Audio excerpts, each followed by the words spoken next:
Қаздауысты Қазыбектің атағы шығып тұрған кезде ауылына бір саудагер келіпті. Түстеніп болған соң Қазыбекке сізден бір сөз сұрайын деп едім. Бір керуен едік, өзара дауластықта, ойластықта, бірақ шешуін таба алмай қойдық. Сөздің атасы кім, анасы кім? Қазыбек ойланып қалады.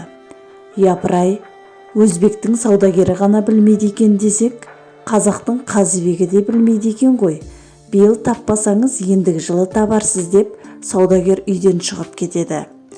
Қазыбек орнынан ұшып тұрып, іле-шала тысқа шықса, саудагер асығыс атқа мініп қалған екен.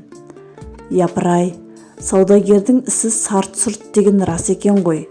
Артыңа қарамай аттанғаның не?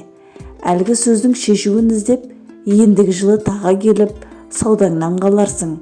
Артыңа қарамайтын болып кет. Сөздің атасы бірлік, анасы шындық.